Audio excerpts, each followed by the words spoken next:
Shall we start?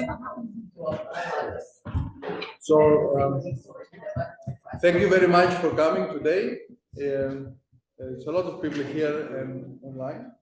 It's the first seminar of this series for this academic year, so it's an honor to be here with you. We have two speakers, very distinguished. One is Edmondson, who will talk about the work football in life, the lived experience of non-league footballers in England, and then we'll follow with a seminar about the inspirational effect of major sport events on attendance and behavior, sport fans, by Ricardo De Sousa. So I'll leave you here with Lee, and we'll continue later on with the next presentation. We're going to have the presentation and then questions and answers, and we'll go on to the next one. Thanks. Cheers, Dennis. Afternoon, everyone. So yeah, as Dennis said, I'm going to take you through some research that I've recently been doing on non-league football. So this is the first time actually that I'm actually sharing the findings. So do bear with that. So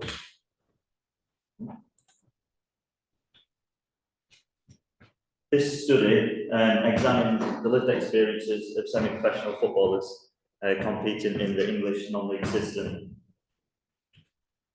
The aims were to understand how players manage the demands of their football and non-football careers, so typically work, education, family and personal life.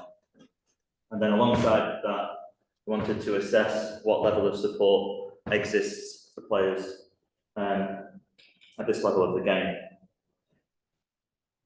So just to do a bit of scene setting, it's important to highlight particularly where the level of interest was for this study, because the English Football League system is quite complex.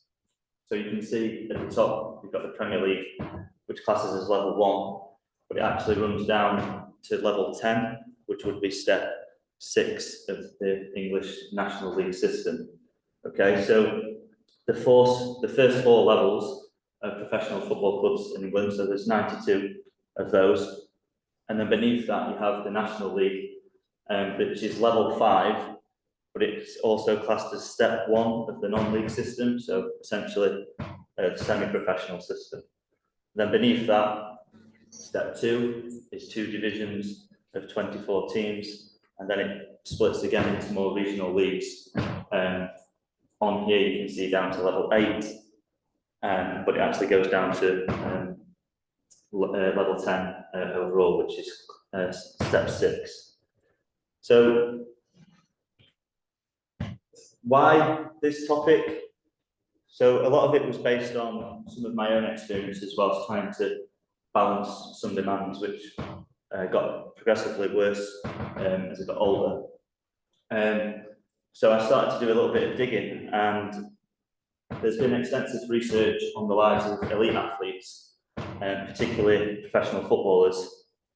But there's an absence of research that's done the same for those at the semi-professional level. And as you can see there, just to kind of set the scene numbers-wise, I did quite a lot of primary data collection, just like looking online and getting figures for teams, numbers, that type of thing, and got to these approximates. So there's about 2,434 players in the professional game, and it's just shy of 10 times that within a semi-professional level. So you can see there's a huge number of players that play that particular level of the game.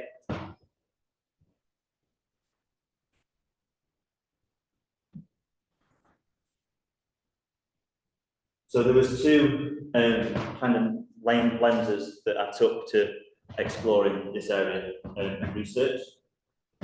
One was the work-life interface, and this is a bi-directional kind of approach where work can intersect with life and personal life can intersect with work and non-work commitments. Okay, so they clash. And what you have conflict is if they're intersecting and they're kind of clashing, and then you have positive experiences through enrichment, and the kind of what you're looking to achieve is a balance across there. But then trying to establish where the research sat in terms of kind of semi-professional, it was quite difficult to get that kind of nailed down. Even from FIFA, there's no classification of semi-professional football. So I looked down the route of dual career development, and there's a lot of research done on this, particularly at collegiate level. But again, there was a real big gap in the fact that the studies, and there was a systematic review done where only 2 studies out of 42 considered work and sport. They all tended to be around work and vocational or educational opportunities. So they didn't really look at the sport side of things. So that kind of shaped where I was looking, really. The methods themselves was through a qualitative interpretive framework. So we had 10 semi-structured interviews with players from step 2 to 6. There wasn't any players from step 1, and the reason behind that was most clubs now in the National League are full-time professional clubs. There are some in step 2, but that's typically those who may have been on the end of a double relegation, say from League 2, National League into then the National League North or South. So yeah, the majority of clubs are semi-professional at step 2 down, although the further down you can go, you have some that remain in amateur status. So the interview schedules were pretty consistent, given the semi-structured approach, but that did allow some degree of flexibility, which was useful because there was a few topics that crept up that I'm looking at the literature I wasn't quite prepared for. Okay, so we'll look at those in the findings. So they're all transcribed and exported into query costs for analysis. And the analysis took place following Bourne and Clark's thematic analysis framework.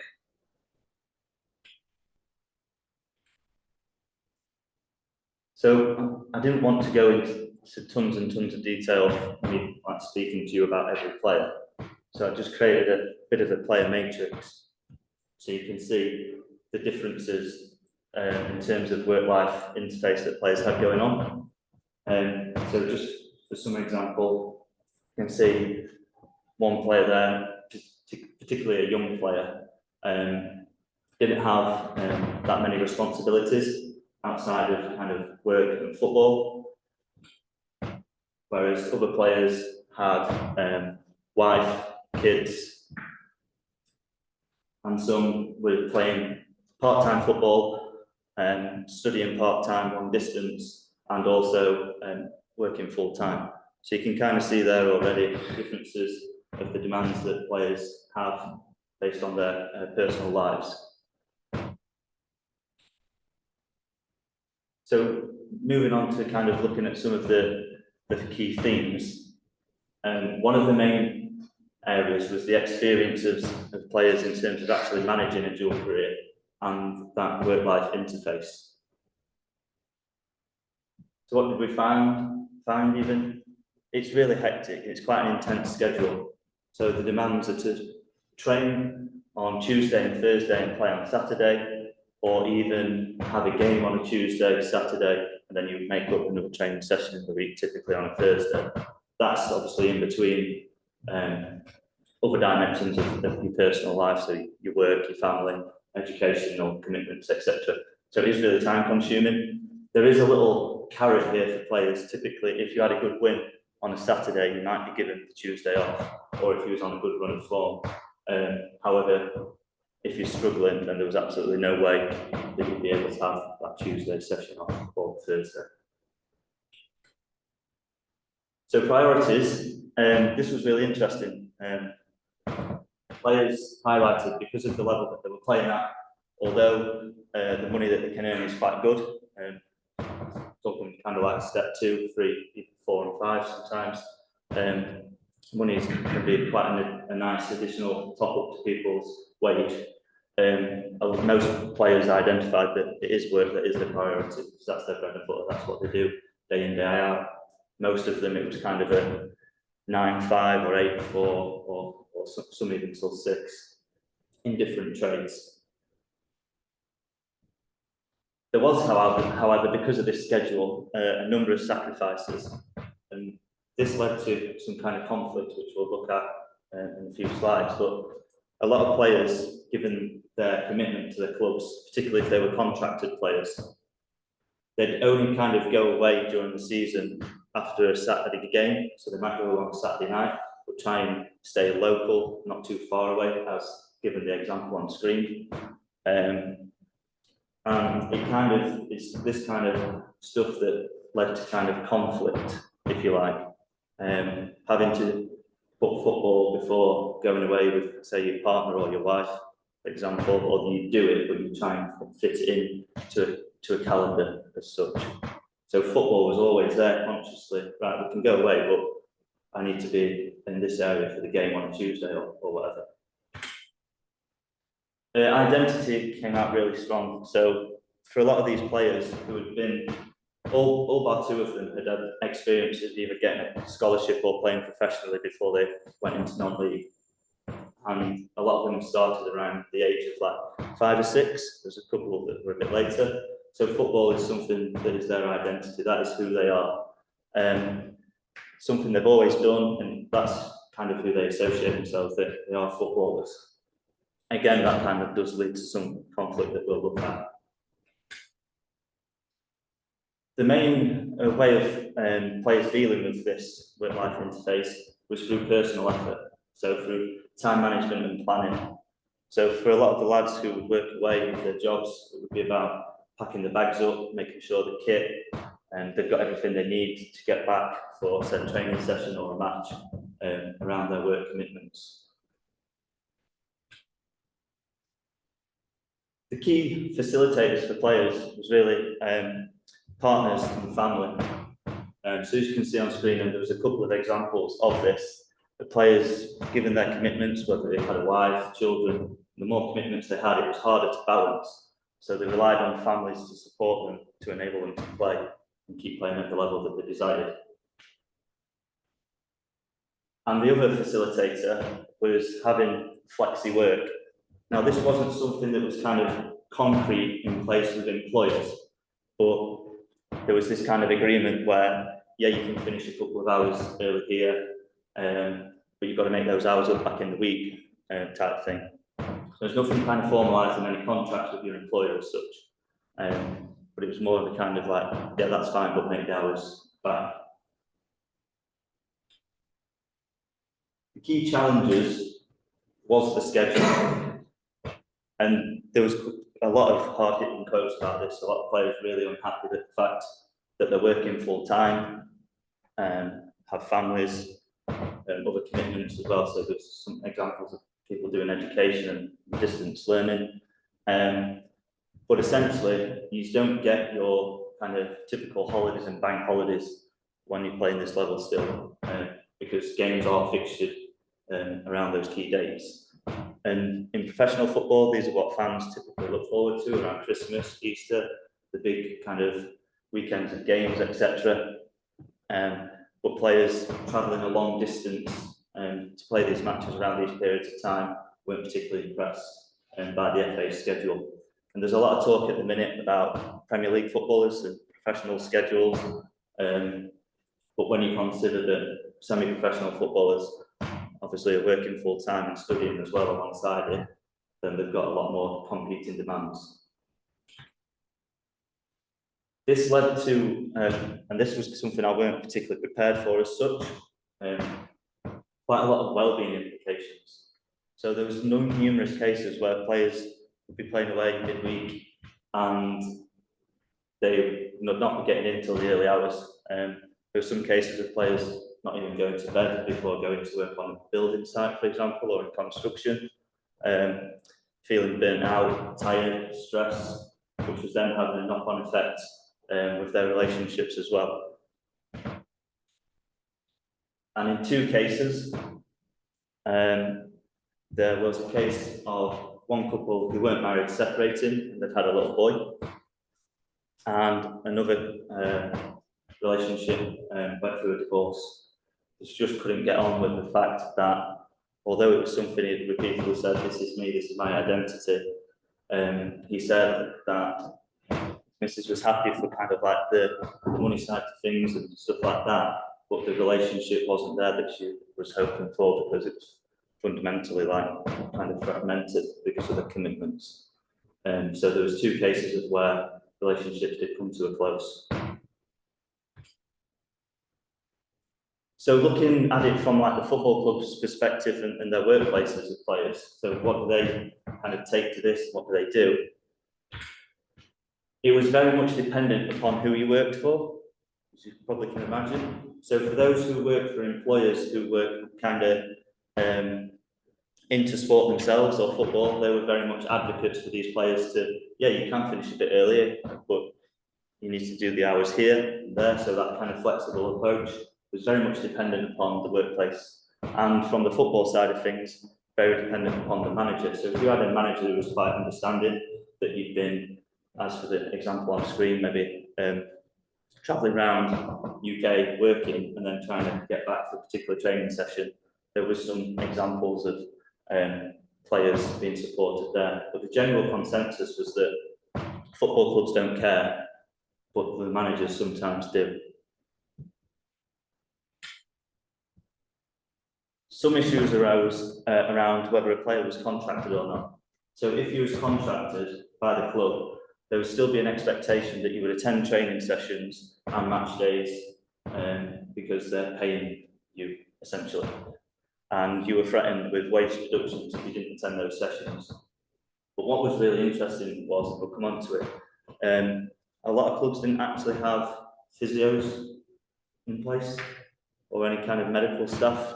So there was numerous examples of playing away midweek and lads kind of joking about it in the interview, saying, well, so we was on the bench tonight, so I've got the medic bag. And there was an incident of like a head injury within the first 10 minutes and having to rely on the opposition's staff to deal with that. So for clubs to be happy to kind of pay players but then not protect them and look after them is quite an issue for players at this level. Which is kind of this message here around support staff. So relying on opposition's team physio, because the chairman wouldn't be prepared to pay any physios to work for the club. Obviously, for the physios as well, it's quite time demanding. They're working in the day and then they'd have to support the team in an evening and a weekend, but get nothing for it. Potentially some clubs aren't willing to do that, yet they're willing to shell out some money for players. Looking at support, these were the key issues. All players said non-league, support in non-league system is non-existent. Okay, you're only very fortunate if you've been a scholar or a pro that you do have access to the PFA. But even in some instances, some players weren't even aware of what they were entitled to. So a couple of players did access it, and one went on a barbering course when he was doing his scholarship at a League 2 team.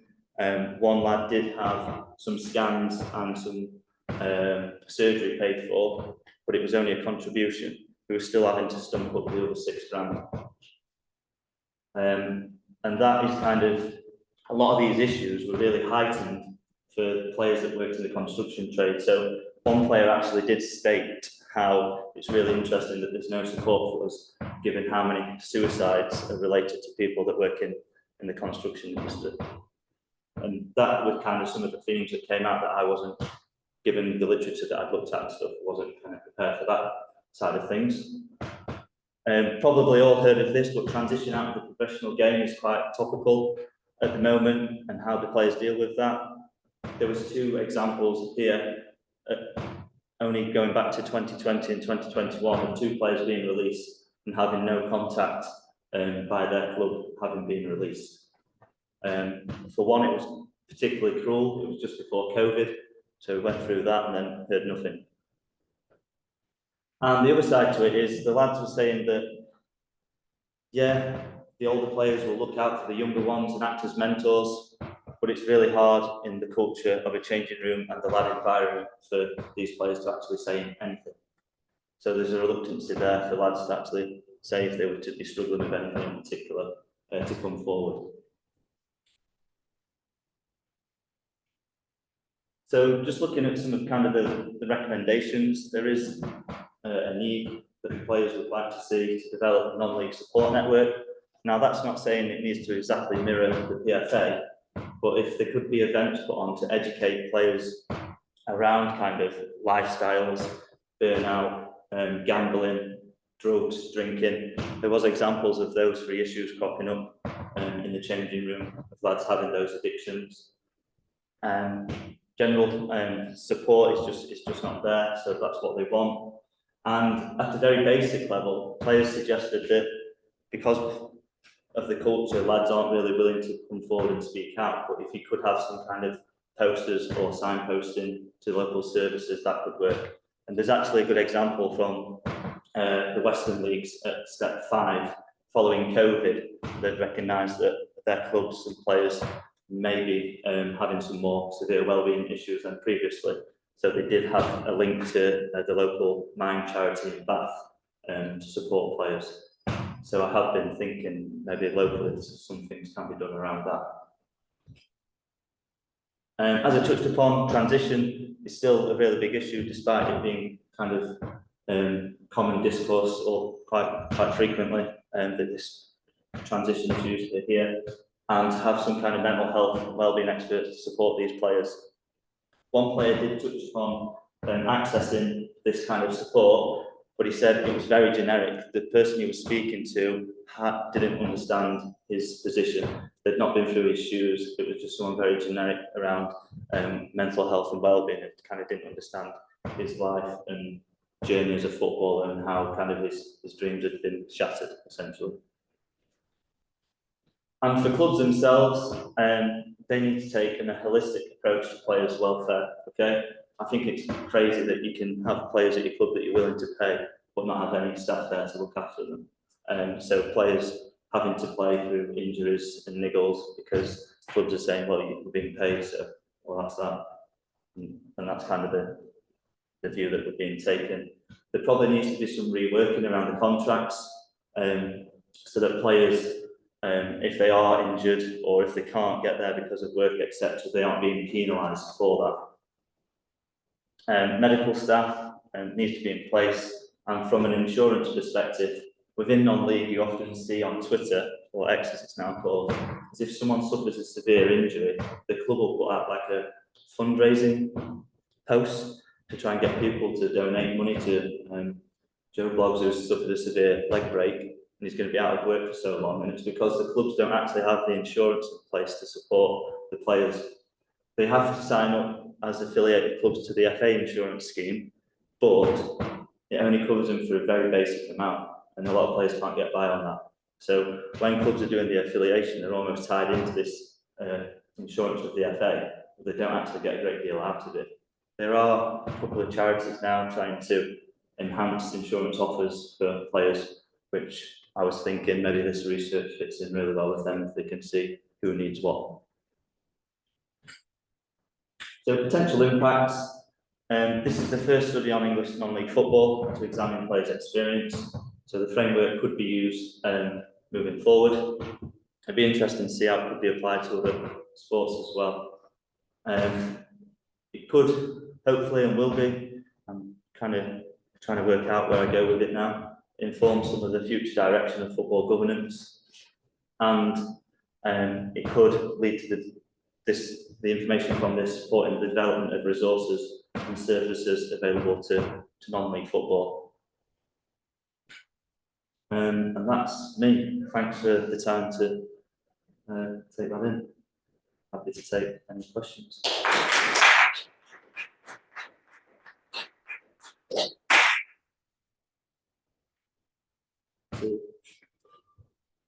I was just saying, what's the quick wins? It's the FA who organise.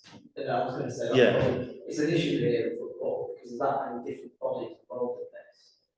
It's actually who you go to. It's the ultimately the FA. Yeah, it is. It does lie with the FA. So all players said that it fundamentally does lie with the FA. They're responsible for governance from level 1 to 10. They should be taking ownership of this. They're governing body of the sport. What's the first thing they should do? First thing would be to work towards getting in my opinion, kind of staff in place at clubs and making kind of it a necessity that you've got that level of staff in place. So in terms of being able to treat someone on the pitch as a bare minimum, but also away from the pitch, if someone is injured, that they can see someone at the club and be treated, rather than being told, "No, you'll be all right, you're playing tonight, we've got 15 in the squad, you need it," type thing. And because of that kind of ethos of being, "Oh, we're paying you," it seems to be used against players quite a lot. But I think a quick win would be immediately, and a couple of players said this, we can develop some local or materials that can be used in, say, changing rooms or clubhouses that aren't really too striking to put people off. Because, like I say, the culture needs more work to try and break down those kind of stereotypical changing rooms if people are willing to speak about stuff like that. So I think that could work as a first port of call. I had ideas of speaking to Sheffield and Hallamshire FA and trialling it with the semi-pro clubs around here and see if it could be used as a bit of a pilot.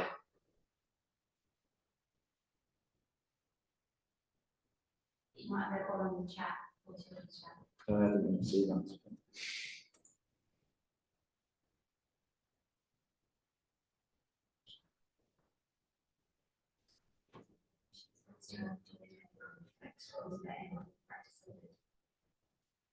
Thanks, Alison. There wasn't really any best practice. Players were saying, I think I mentioned that the kind of when players did access stuff, it wasn't very relevant or specific to their needs. I think if you're going through something like, say, transition and the wellbeing side of stuff, you want someone who understands what you've probably been through to appreciate and take that in. There wasn't no best practices stuff mentioned, so that's probably maybe an area that could do with some follow-up.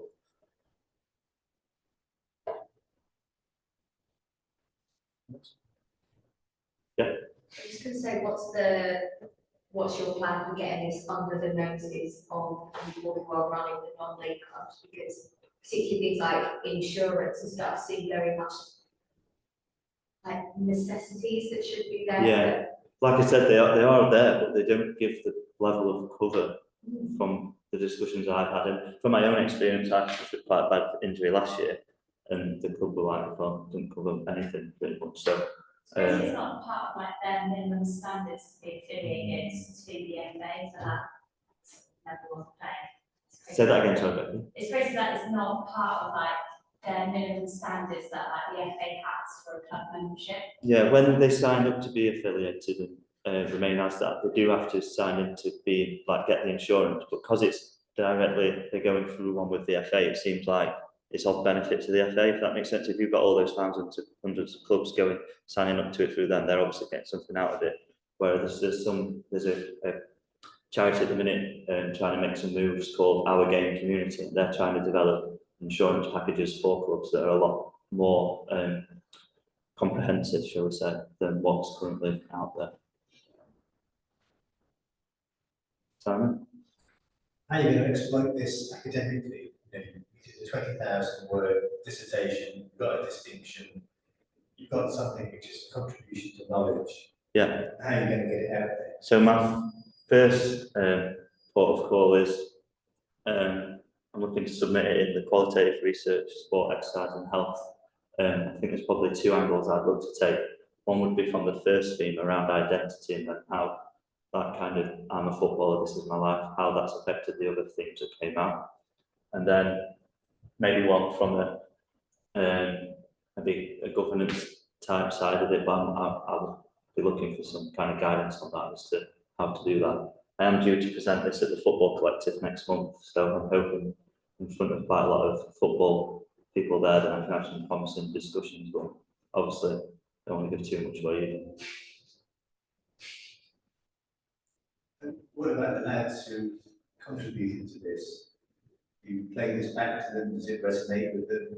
So yeah, there's a couple that I have spoken to, and before, like when kind of debriefed them, I said that when it's looking to go into publication, that I've been in touch with them and stuff like that, had permission, and everyone was really supportive. They very much felt that something needs to be done. So Yeah. I was going to ask a sort of an observation you were saying about where to go next with this. I don't know if your plans are, but something that resonates with me around relationships and having that commitment that your identity, when you have a family, it does kind of change, but it is still who you are and you got into that relationship. But it'd be interesting to compare that to women in comparison to that relationship, because that's already on my agenda. So I have thought about looking. There's a group called the Life, which is females, and yeah, they basically a community of females, of partners of semi-professionals and now some semi-professionals, where they support each other because they understand what each other's going through. So I was thinking about maybe doing something around that, like getting their perspectives. I also think it'd be quite important to get managers' perspectives as well, because players clearly said that clubs don't care, but some managers do. So I think there's quite a few different avenues to go down. to share best practice from a manager's point of view as well. Yeah. I think you've got a couple of comments, okay? My head's spinning a bit, to be honest. I've got that much stuff.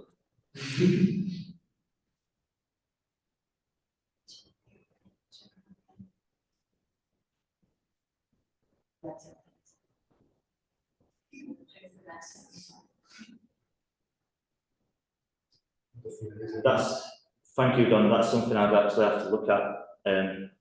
Wasn't something that came up,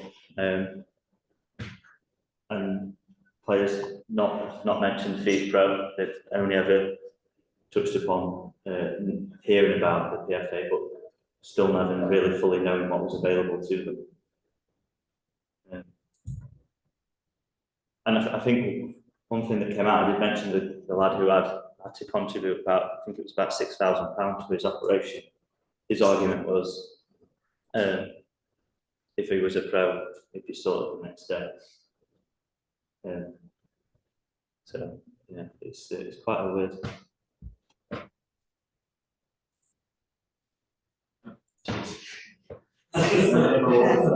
But no, if anyone has got any tips of like where I could maybe go with this, then I'd welcome it, because I do feel a bit like lost a little with what actually to do now, because I don't know whether to. Obviously, I want to share it, but I don't want people to like jump on it either. So I've got it, yeah, a bit like that with it. People have probably been the same with their own research, but yeah, that's how I'm just a little nervy with some of it, I guess. Yeah, thanks. Did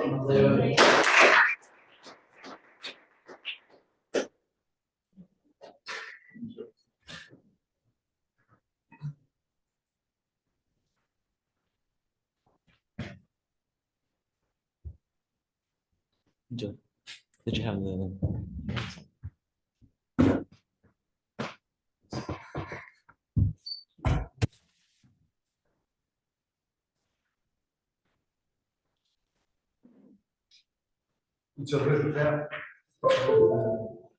Yeah.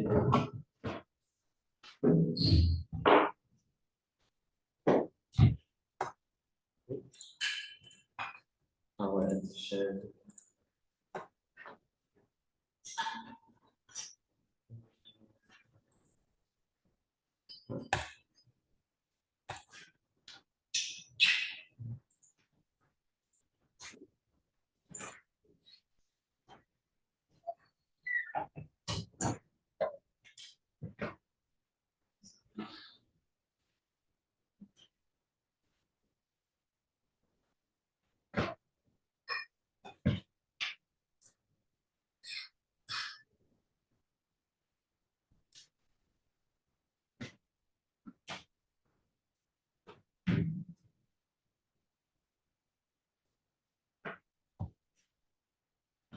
So I just is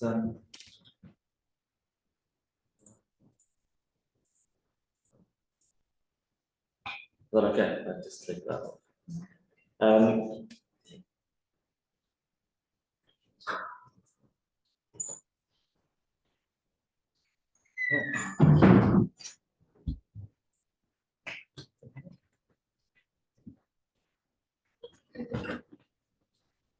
So, thank you for coming to my presentation. So mine's a bit different than, quite a bit different than Lee's. So I'm looking at So the inspiration effect of attending major events, so measuring attitudinal and behavior change, essentially. So what I'm going to be talking about is the conceptual framework of what I used for my PhD. So there's different things, but the focus will be on the development of that particular framework. So this is essentially what I'm going to be covering. So again, conceptual framework as the main point, and then I'll go over how I collected my findings that then fed onto the conceptual framework to kind of validate it and make sure it sort of, well, it worked and made sense. And then I've got some sort of limitations, and I'll expand on that a bit later on. So essentially, a contribution of my PhD was to refine a conceptual model. So what I looked at was various different theories of behavior change and models, and I looked at sort of their predictive power. And with that, I then applied it to young attenders, so age 16 to 25 in particular in the UK. And I'll expand on which event I used for that. So the particular focus was on young people. And then again, looking at to what extent the 2018 Women's Hockey World Cup in London inspired young people to actually increase their sport and physical activity participation.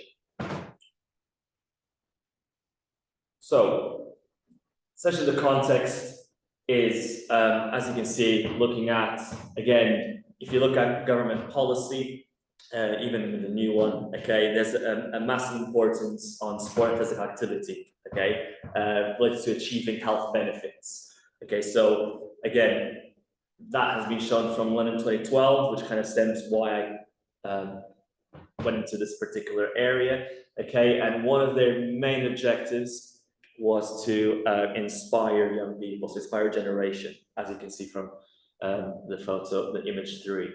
Okay, so what I'm looking at is essentially using the concept of inspiration effect. So how does attending a major sporting event, so going to the actual event, okay, inspire people to then increase their sports and physical activity levels. But also looking at attitudinal side. Okay, so again, looking at we classify as the sort of the trickle-down effect, so the overarching effect of people being inspired by elite sports, sports people, okay, and sort of events. Okay, so you can see there Mo Farah and Anthony Joshua being quite successful in their respective sports.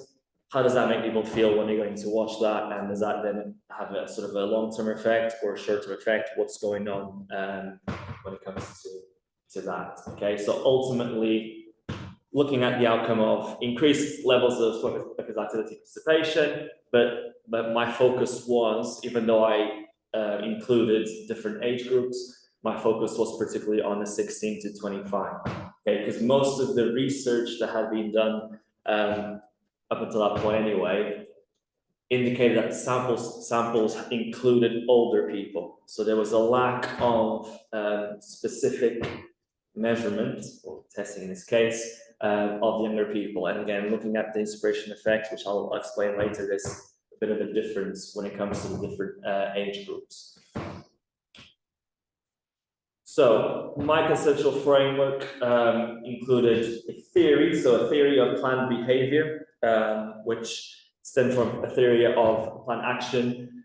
And what it does is it looks at a variety of factors. And this is, and why this? Well, by looking at every single available theory at that point, this had a stronger predictive power, okay? Because not only had it already been used in sort of behavior change elements, attitudinal change, it includes background factors. So obviously, we're dealing with humans, we're dealing with people who have psychological states.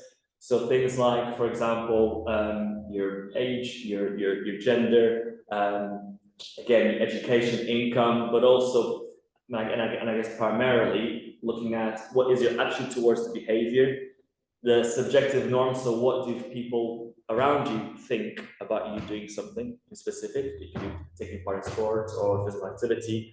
okay, and perceived behavior control. So what is your perception of your ability to do something, okay? And that kind of links a bit to self-esteem. And again, those had been deemed to be very good in sort of indicating the intention and the remaining outcome, obviously from intention, what is the behavior change, again, of people. So this was one of the first ones that I used.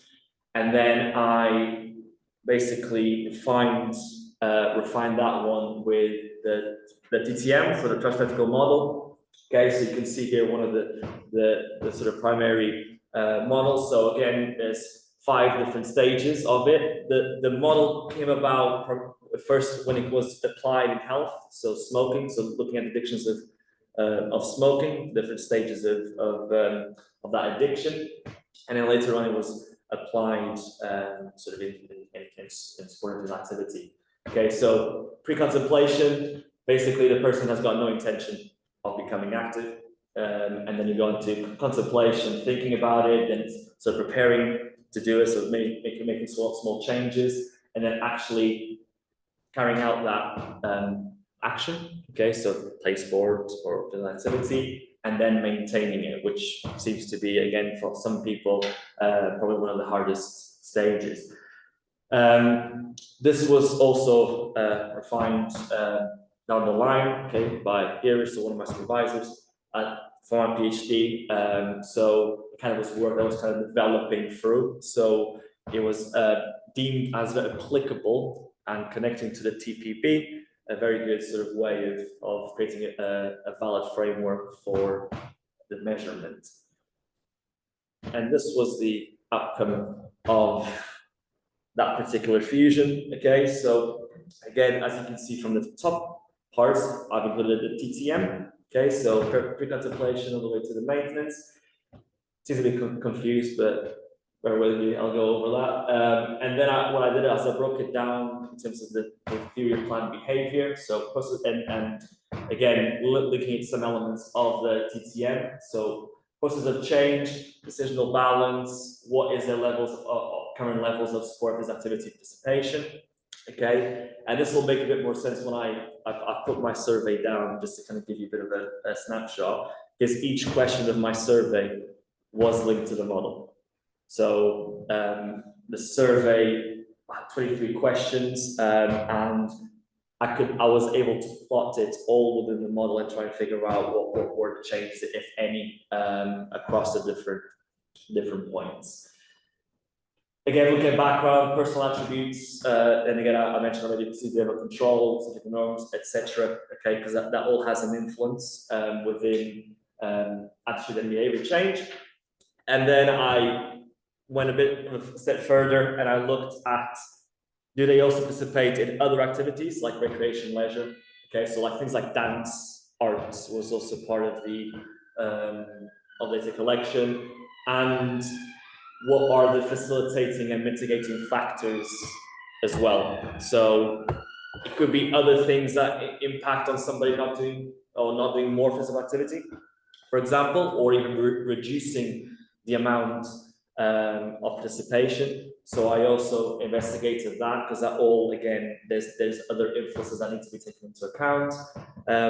And then the main concept of the inspiration effect was also a part of it, which also includes the discouragement effect, which is basically the opposite. So something might happen, or let's imagine a player gets injured, okay, and it might have the reverse effect. I don't want to participate because of that's a bit too dangerous or too serious. Equally, again, there's also the added kind of effect or influence of attendance at other major sporting events. So, because that's a causality, which I'll talk about that down the line. But essentially, it's quite difficult to attribute even to this particular event, even by someone saying yes, as a result of going to this event, I feel more inspired, because they might have been influenced by other factors. Which in this case could be going to another event after the 2018 Hockey World Cup. And then again, I use intention, because that is also, again, one of the metrics there.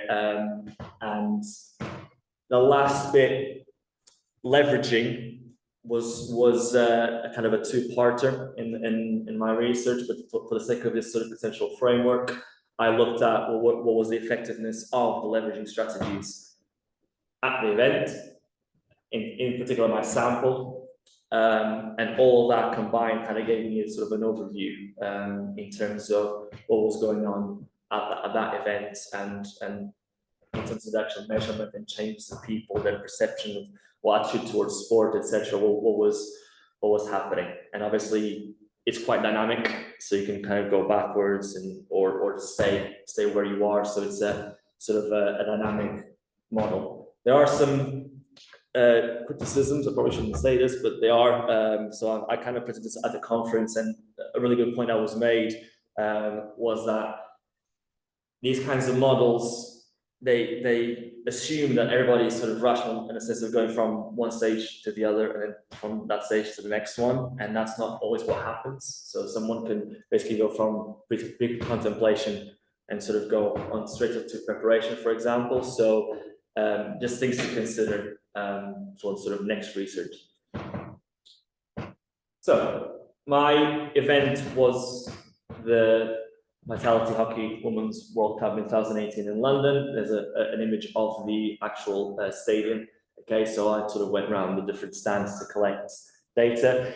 It had a longitudinal approach because I did a during event survey, which included some pre-event questions, and I also did the post-event sample with that to obviously try and see if there are any changes in attitude, in behavior across the different stages. So my during event sample had 407 questionnaires, or valid questionnaires. Actually, I had a bit more than that, but not all of them were fully completed. And then I had around 100, and I think it was like 50 post-event ones, well, sign-ups, and then only 47 got back to me, because again, a limitation of the actual study, because it was done via an online tool, so quite difficult to get a higher response rate for that. So that's one of the limitations, okay, but still it allowed me to see what was happening with the event in terms of the actual application of the framework.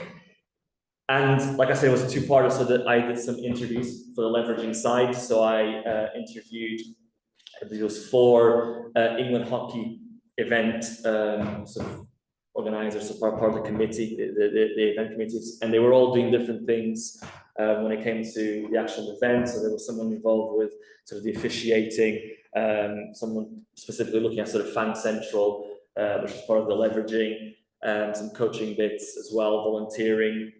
So there was different elements to it. So I basically tried to get as much information as possible in terms of what was their approach, what was their objective with the leveraging side, and looking at the surveys, if it kind of matched up. So if what they were trying to do was also being reflected on what the participants were basically experiencing.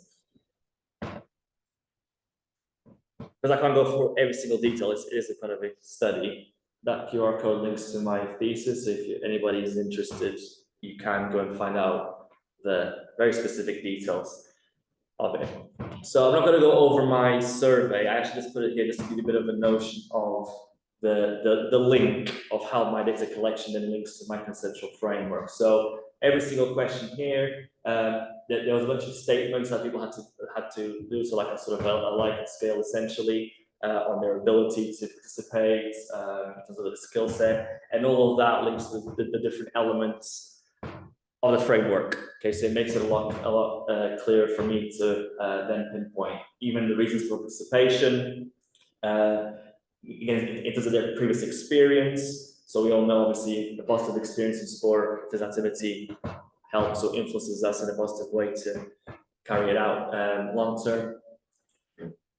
And again, the factors, prior to attending the event, what prevented them from potentially participating, how they received any information beforehand, were they inspired by any of the to attend any of the sports, or mainly hockey, other sports. So quite a comprehensive study, and again, that was also part of a potential limitation, because for some people it took a long time for them to fill it out. Others were very quick, but some of them did take a long time. But I'll go into that in a bit later. So, in terms of my sample, as I was focusing on 16 to 25-year-olds, from the get-go, from the first day, I tried to figure out who would fit that bill. So I focused on getting more people that were between those ages. So hence, again, having more 16 to 25-year-olds in my sample. Mostly they were, again, full-time employed or students, okay? And then again, in terms of number of children, it kind of varies. Just gives you an overview of what my demographics were. The majority of my sample were active. Okay, so looking at, again, this important definition of sort of being inactive, so less than 30 minutes per week, to then 30 minutes, 140 minutes per week, and more than that. So 84.5% of my sample were active, okay, deemed as active. So that kind of gives already a sort of perception of what happens on the line when it comes to sport and physical activity. In terms of the inspiration, so again, which was something that was again linked to the literature. So young people felt more inspired than older people. Okay, so the inspiration effect decreases with age, essentially. But as you can see from that graph as well. Okay, and again, 67% of the people who were 16 to 25 had basically participated in sport beforehand, okay, and were inspired by the event. In terms of time inspiration, hockey was the main inspiration point. Okay, for again 16 to 25-year-olds. So I'm focusing on that because that was my main aim anyway. So in relation to hockey, that was the highest, and overall event atmosphere, the skill of the athletes, and performance and the quality of the competition were the highest factors as well, and they were significant within the study. And then as I keep moving down the framework, so this is obviously sort of kind of following down what I was trying to do. I looked at how do they perceive themselves in terms of carrying out that activity or their ability to do something successful. And the vast majority of the sample, I think it was like 90.7% were sort of medium to high on the self-esteem scale. Essentially, okay, so which does kind of make sense anyway. But again, looking at that, it just indicated to me that it's very unlikely that someone's going to dip in terms of their confidence in performing a particular action down the line. Okay, so they were very confident that they could participate or in physical activity as well. In terms of reasons, and these were quite significant, so again, you can see here between the different age groups, but the differences were significant. So again, spending with friends and family was across the board was quite high, but particularly high for the 16 to 25-year-olds. Fun and enjoyment, competition. Okay, I think the only thing that was kind of a lot higher than the others was being advised by a doctor, but that was for the older demographic, which in theory kind of makes sense as well. So kind of it gives you a bit, again, an overview of what motivates that particular demographic to participate in sport and physical activity. So looking at the factors that could play a part in this, okay, in terms of facilitating, for the younger demographic that I focused on, okay, these were the significant ones, okay, so they were statistically significant in testing. So, okay, available sporting access opportunities, transportation, which again will make a lot of sense.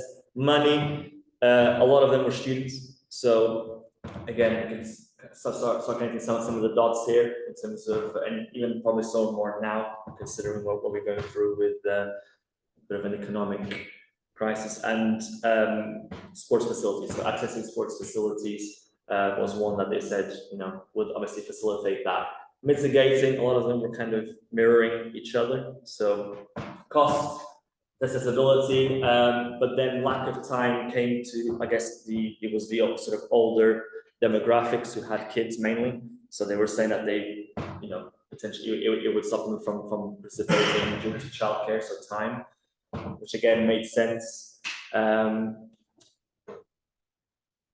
And leveraging was quite an interesting one. So again, that kind of sort of plots into what was going on with the sample, in terms of the type of people who were sort of looking at in the event. But then I was trying to look at, okay, so what's happening in terms of the leveraging?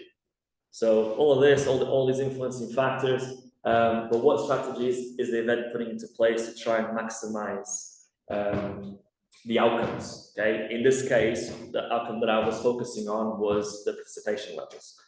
Okay, this is a vitality mile, so going from the train station in Trafford all the way across sort of the Olympic Park, so to again pass sort of Fan Central, and then the arena is just there on the right. Okay, and across the full mile, they basically had a range of activities. Okay, that were in place. Some of them had like iPads where you would give scenarios for officiating and see which one would be the right decision. They had UK Sport had a stall there as well. Okay, so there was a variety of different things. However, and this is kind of what the interesting bit was for me as well. Okay, so leveraging is the majority of the sample of my sample did not experience any of those activities. Okay, so leveraging was not deemed as, I think only around 30% had gone through or had seen any, you know, whatever was on offer across to Fan Central. The things that they experienced out of that particular percentage, okay, was opportunities to participate in hockey, because hockey was a focus. So they were trying to get more people to volunteer in hockey, take part. So there was a massive emphasis on clubs, so joining clubs and being involved with that. So whatever your region was that you came from, trying to link you up with a particular club. Beginners, but particularly for the 46 to 55-year-olds, that's what came down, and sports programs for 26 to 35-year-olds. So again, it basically just showed to me that it was lacking in terms of that strategy. So these were the various initiatives that they had. Okay, the main one being the Euro World Cup campaign, which was giving clubs the resources, tools, and sort of a bit of a collaboration to use the events and again try and boost the hockey levels, okay, in their clubs. But they had other things at the event, so that was kind of a pre-event, so during the planning stage and during the delivery. But then they also have things like the passport, hockey activations, the clubhouse was at Lee Valley Stadium, and then some refereeing and coaching opportunities. But the majority of them weren't experienced by my sample. Okay, so again, it highlighted that it was ineffective, the strategies. I did some observations whilst I was there, and all I could see was when people were arriving to the actual venue, they were bypassing the Vitality Mile. Okay, so they came from the train station and they were coming in a different direction, large crowds. So it just kind of pinpoints, you know, how's the planning happening for these kinds of activities. Speaking to the stakeholders, they had a lot of things that they were trying to achieve with this. Okay, especially when it came to, again, the volunteering, because they rely on volunteers and their database, so they kept emphasizing their database volunteering and even trying to make hockey one of the top sports in terms of participation. But they seem to not quite sort of get that right here. They had the passport, so the passport was something for kids. So basically you get stamps for doing completing certain tasks at the event, and even in sort of the half times and middle breaks that the games had, they allowed kids to basically go around and do that. But then again, it wasn't available everywhere. Okay, so it kind of just, it was one of the insights that I got that said, well, you know, how can events try and leverage this properly, to then again looking into the framework, maximize that sort of change in behavior, essentially influence people to change their behavior. So this is kind of, I transformed the model in a way, because again, went sort of non-active to active participants. So a similar thing, but I just tried to make it a bit more specific to what my sample size was like. And again, I had one again for the post-event sample. Again, the majority of my post-event sample were very active. Okay, so it kind of mirrored the well, it mirrored the during event one, but the changes in participation were not significant. So they were very small, but they were not significant. So again, with bigger sample sizes, if you're going to bigger events, things might be a bit different. Okay, so that's something definitely that I'm going to try and for future research do. So some of the limitations with the study there's a few, but the event type. So it was a two-week event, but the way that the games were being played, what it didn't allow me to do was I couldn't survey during the game time. So I had very specific amounts of time. I think it's about 10-minute breaks. And my survey was actually obviously quite difficult for some people to complete. So that's why my sample size was was smaller than I intended to have. Age demographics, so obviously I was trying to focus on 16 to 25-year-olds. The framework can be applied to any event, any demographic. Okay, so I was trying to just get a particular sample. So that kind of limited, especially in the first few days, limited my gathering. Post-event sample size was quite small. So I wanted to have a bigger sample size to make sort of more robust testing, so match pair testing and see if any significant changes would occur. And like I mentioned before, my survey, quite comprehensive, which was great for the amount of data that I gathered to then validate my conceptual framework. But it wasn't the easiest, even in terms of comprehension, it wasn't easy. I did pilot it, so it did go through a lot of sort of different processes to try and make it as effective as possible. But in the grand scheme of things, it was quite a hefty survey to complete at an event. So some takeaways from this: attending a major event doesn't necessarily imply that you're going to have positive changes in attitude and behavior. Okay, and we have to understand that there's other influencing factors, potential influencing factors. So I went through a variety of them, and they do influence people. The inspiration effect is stronger amongst younger people. So there's been now, sort of talks, do some piece of research, collaborate with looking at even younger people. So applying the framework to like sort of children and see what if there's any if the difference is still as it kind of shows from mine. The reality is that people who go to events are already active. So again, it's quite difficult to increase levels of physical activity and change that perception. If someone who's doing, I don't know, 5 times a week or 6 times a week, doing more can be quite unrealistic.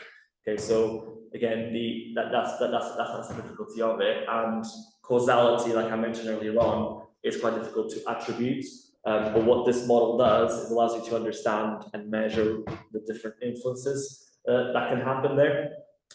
Ultimately, and it's kind of the golden thread here, is I guess we need to try and understand even more how to inspire and possibly shift behavior of those who are non-converted. So the percentage of people who are not active and they go to events, how can we get them to participate more in sporting activity, but also using leveraging strategies at events to try and gather even sort of the festival effect. So not necessarily being on the stands, but being a part of the event itself. How can we get them to positively change their levels of participation? So for me. Thank you.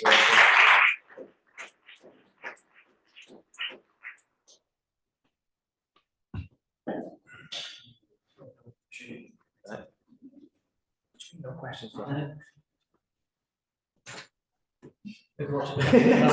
Yeah. Got something in the chat. Something in the chat.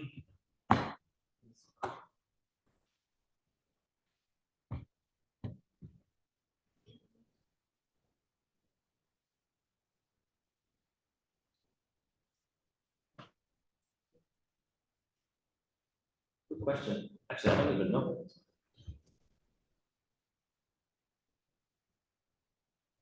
Don't know. That's, I think, my honest question on this. Reflective of diversity, population, and samples. Not sure. Not sure. Alison, what's I'm confused in terms of what the actual reflective of the diversity of the population and samples.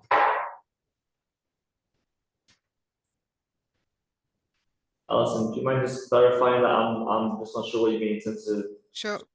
No worries. Can you hear me okay, Ricky? Yeah. So when theories are developed, they're quite often developed on a particular sample within a population. Quite often that sample isn't particularly diverse. So quite often it can be male dominant, often people who are racialized as white, so not particularly representative of the full population. And then of course it's used on specific samples, which may or may not be a sample of the population or a subsample. So it's really just, is it a limitation of the work in that it is a theory? There are theories that are based on a limited part of the whole population. Yeah. Right. Yeah, that's a good point. I'm not too sure what the theories is, like what kind of samples they've been sort of validated on. But it's definitely a good point to reflect and see what, what kind of, is it mainly one particular ethnicity, for example, that's been, that's actually a really good point. Yeah, it's I'll probably have to look into that a little bit more and see what be a bit more critical of the development of these of these theories. Yeah, and it may be something that those authors of theories have thought about, so it may not be a limitation. It's just something worth thinking about. Thanks, Ricky. No, thank you. Thanks for the question. I'll ask a question. Oh, no. Around, No, the activation, obviously the sponsorship, that's something that sponsors are more getting involved in terms of activation and events. And do you think that it's better to have the kind of organisations that you listed that were doing those kind of activations and getting people interested, or do you think that it could be potentially sponsors that are giving freebies that would entice people more in, or is there like an area of improvement in terms of partnering sponsors and organisations that have got other motives, if you see what I mean? Sponsors were there, like some Adidas, for example, they were giving out free the discounts. They had like a store there as well. There was some freebies being handed out, but I just don't think the remit of those particular aspects weren't to do with increasing or trying to get people to do more sport activity. But when you talk to the stakeholders, part of what they were saying was, yes, that's what one of the things they were trying to do. But then obviously it's kind of, I think for me, it's fine having UK sport there, having some hockey activation activity, etc. there. It's fine. It's just how you're using them and how you sort of embedding that within the actual event, which The journey. Yeah, at Fan Central, they had it there. It wasn't like they just didn't think about it or didn't plan it. It was more of when you actually get there, you go, oh great, they have it on that side.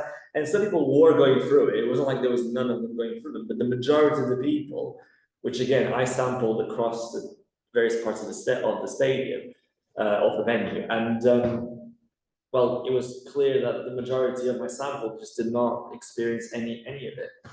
So I think there's some work to be done with it, but there's nothing wrong with having those particular activities. Just how can you maximize that efficiency and make it more relevant. But if that means getting sponsors to have a bit more work with it, I mean, Adless were there, but I'm not sure what. No, that was it. They were sponsoring the event like Vitality as well, sponsoring Vitality Mile. Obviously, their remit is a bit different. It's not necessarily to do with insurance, but yeah.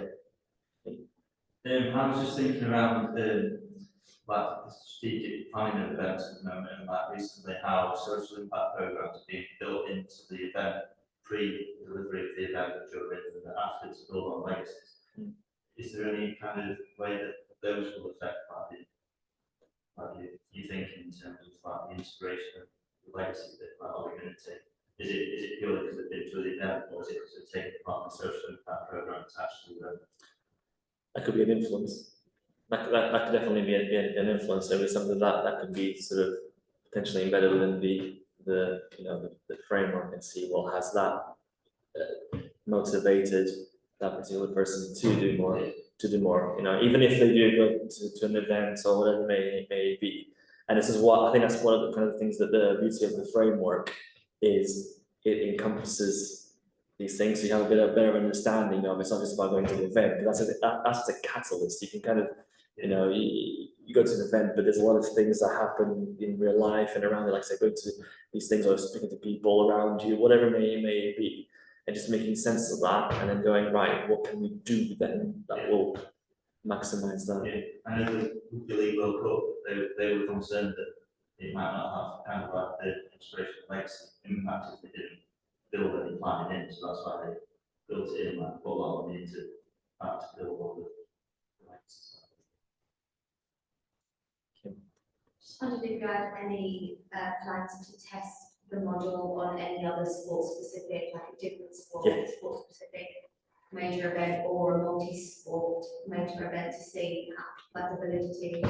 That is the plan. Yeah. No, I've had talks, and even the sort of leveraging bit, there's a lot of interest to take it. I'm just trying to publish the framework first. so it's there, it is published, but yeah, there's definitely, I've had a lot of different talks, even with something I've referenced. So look, Tuarka, he's doing something to do with it's like neuroscience, like something a bit different, where you're actually seeing how watching an event makes people, like how it engages your brain, and there's a way of doing it, but he's kind of using that in a way and applying it to it. So yeah, there's a lot of different things that I want to do with it, but that's definitely one of them, which is applying it to different events, multiple events, different sports.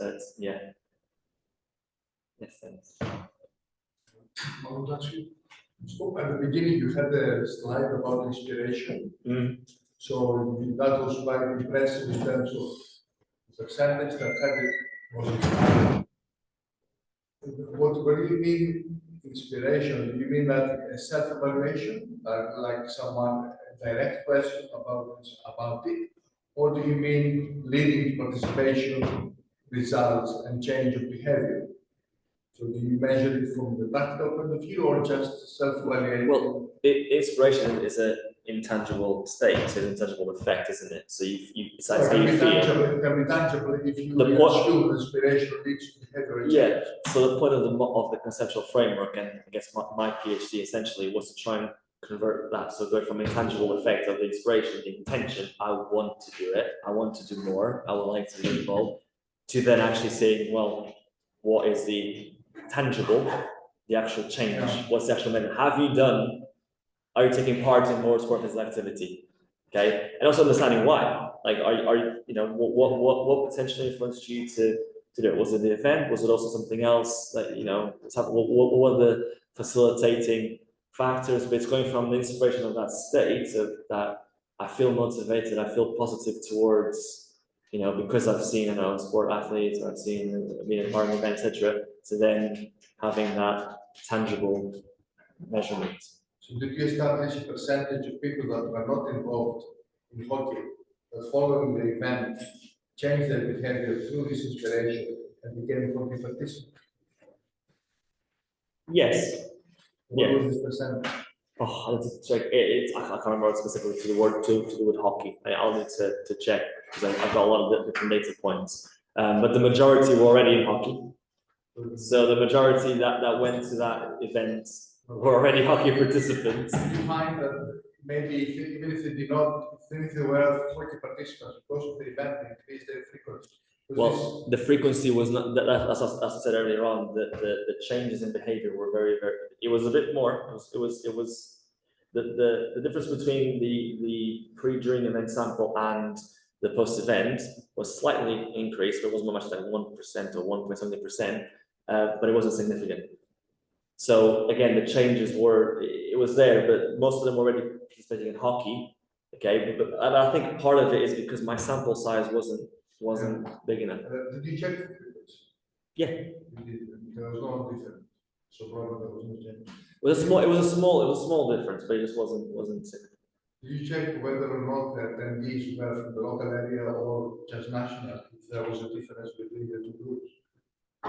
I didn't actually check for it as a location because that wasn't really the focus of it. But I did ask them to put down if they were, let's say, from London or if they were abroad. But I did sample people who were from abroad as well. So it was a mix of people.